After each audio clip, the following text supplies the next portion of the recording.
আসন্ন ADC vote এবং SIR প্রক্রিয়া নিয়ে কর্মশালার আয়োজন করল বিজেপি। শনিবার রাজধানীর শহীদ ভগৎ সিং যুব আবাসে আয়োজিত একদিনের কর্মশালায় উপস্থিত ছিলেন মুখ্যমন্ত্রী অধ্যাপক ডক্টর মানিক সাহা, প্রদেশ বিজেপি সভাপতি সহ বিজেপির কেন্দ্রীয় নেতৃবৃন্দ। আগামী 12 এপ্রিল এডিসি ভোটের বিজ্ঞপ্তি জারি হয়ে গেছে। 25 মার্চ মনোনয়নপত্র দাখিলের শেষ দিন। এডিসি ভোটে প্রার্থী বাছাই, সিট অ্যাডজাস্টমেন্ট, নির্বাচনী রণকৌশল এবং এসআইআর প্রক্রিয়ায় কর্মীদের ভূমিকা নির্ধারণের শনিবার রাজধানীর শহীদ ভগৎ সিং যুব আবাসে একদিনের কর্মশালার আয়োজন করে প্রদেশ বিজেপি। এই কর্মশালায় উপস্থিত ছিলেন মুখ্যমন্ত্রী অধ্যাপক ডক্টর মানিক সাহা, রাজ্য বিজেপি সভাপতি তথা রাজ্যসভার সাংসদ রাজীব ভট্টাচার্য, মন্ত্রিপরিষদের একাধিক সদস্যা, বিধায়ক বিধায়িকা সহ জেলা এবং মণ্ডল স্তরের নেতৃবৃন্দ।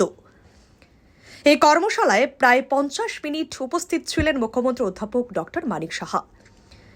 এদিন এডিসি ভোটে প্রার্থী নির্বাচন প্রসঙ্গে সাংবাদিকদের মুখোমুখি হয়ে মুখ্যমন্ত্রী জানান, রাজ্যে জোট রয়েছে, জোট ধর্ম পালনে বিজেপি তৈরি হয়ে রয়েছে। কেন্দ্রীয় নেতৃবৃন্দ বিষয়টি দেখছেন। আসন বন্টন নিয়ে রাজ্য স্তরে এখনো কোনো আলোচনা হয়নি বলে জানান মুখ্যমন্ত্রী। আমরা তো আমি আগেও বলছি যে আমাদের সাথে তো ওরা তো জোট, আমরা জোট তো আছেই, কিন্তু এটা আমরা তো জোট ধর্ম পালন করার জন্য আমরা রেডি আছি। সেটা এখন পরে যখন হবে, দিল্লিতে আমাদের গার্জিয়ানরা আছেন, তারা বসে কথা বলবেন। কটা চেয়েছেন মোটামুটি আপনারা? না, আমরা তো দেখুন, অনেক সময় কথা বলার সময় তো আমার বলতেই হবে না যে এখন কি দাঁড়ায় গিয়ে সেটা এখন দেখা না, এখনো কথা হয়নি। এসআইআর প্রক্রিয়া নিয়ে মুখ্যমন্ত্রী সাংবাদিকদের জানান, এটি ভারতের নির্বাচন কমিশনের ভোটার তালিকা প্রণয়নের একটি স্বাভাবিক প্রক্রিয়া।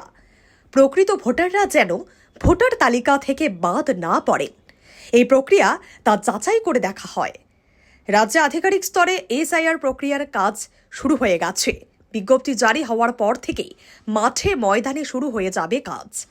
এই ক্ষেত্রে বিজেপি কর্মী ও নেতৃবৃন্দের কি ভূমিকা থাকবে তা নির্ধারণ করার লক্ষ্যেই একদিনের এই কর্মশালা বলে জানান মুখ্যমন্ত্রী অধ্যাপক ডক্টর মানিক সাহা।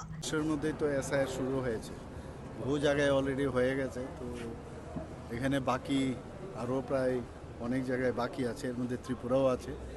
তো যে কোনো সময় এখানে এসআইআর অলরেডি কাজ কিন্তু শুরু হয়ে গেছে, কিন্তু বাকি যে যখন এটা অফিসিয়ালি শুরু হবে, আমাদের রাজ্যে তো এটার অলরেডি অফিসিয়ালি অফিসাররা কিন্তু কাজ শুরু করে দিয়েছে, কিন্তু যখন নোটিফিকেশন প্রপার আসবে যে ত্রিপুরার থেকে এত তারিখ থেকে এসআইআর শুরু, তো এটা আর কিচ্ছু না, এটা সবসময় তো এই রিভিশন হয়ই সবসময়।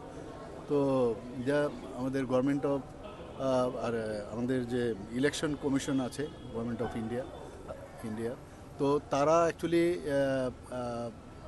সেটা করে থাকেন, এবং ইলেকট্রাল রোলকে যাতে কোনো ভোটার বাদ না যায়, প্রকৃত ভোটার যেন ভোট দিতে পারে, তারই একটা প্রক্রিয়া। এবং ত্রিপুরাতেও সেটা যখন হবে, যাতে আমাদের তরফ থেকে আমরা কিভাবে সাহায্য করতে পারি, আমরা যাতে ওখানে কেউ যেন যাদের ভোটার প্রকৃত ভোটার আছেন তারা যেন বাদ না যায়, তার জন্য আমাদের তরফ থেকে, আমাদের পার্টির তরফ থেকে কি করণীয় সেই নিয়েই এখানে আজকের একটা কর্মশালা হয়েছে। এই দিনের এই কর্মশালায় বিজেপির সর্বভারতীয় সাধারণ সম্পাদক তরুণ যুগ ও সর্বভারতীয় সম্পাদক বিনোদ সুনকার উপস্থিত ছিলেন।